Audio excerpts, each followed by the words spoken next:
Hi hello నమస్తే, అందరు ఎట్లున్నారు, బాగున్నారా? మేము ఈరోజు ఎగ్ బిర్యానీ చేసుకుంటున్నాం. అంటే అది లేట్ ప్రాసెసే, ఫాస్ట్గా చేద్దామని చేస్తున్నాం. ఎందుకో తినబుద్ధి అయింది ఎగ్ బిర్యానీ ఈరోజు. ఎగ్ బిర్యానీ చేసేసుకున్నాం. రెడీ అవ్వాలి ఆఫీస్కి. రెడీ అయ్యి మళ్ళీ ఆఫీస్కి వెళ్ళాల్సిందే. ఇంకో విషయం ఏంటంటే, మీ అందరికి చెప్తున్నా, ఎండలు బాగా కొడుతున్నాయి. మీరు ఎండలో తిరిగే వాళ్ళు కొంచెం జాగ్రత్తగా పాటించండి. వాటర్ ఎక్కువ తీసుకోండి, మజ్జిగ కానీ ఇంకేమన్నా కూల్ డ్రింక్స్ తీసుకోండి,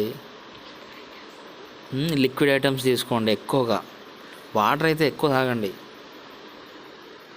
మనం అందరం ఎండలనే వర్క్ చేస్తాం కావచ్చు, ఎండకు వెళ్తాం ఖచ్చితంగా. కాబట్టి మీరు కొంచెం జాగ్రత్తగా ఉంటే సరిపోతుంది. ఇంకా ఏంటి విశేషాలు చెప్పాలి. మా ఎగ్ బిర్యానీ ఇలా జరుగుతుంది. ఏదో అదొకటి వచ్చి రాని వంటలతో మేనేజ్ చేస్తున్నాం. కానీ లాస్ట్కి తిన్నాం కదా, టేస్ట్ మాత్రం నిజంగా సూపర్ ఉంది.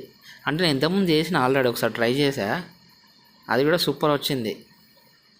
అంటే మా ఫ్రెండ్స్ని కూడా రమ్మని చెప్పినా కానీ వాళ్ళు ఎవరు రాలేదు. ఎగ్లో మేమే మొత్తం తినేసాం. Okay, thank you, bye.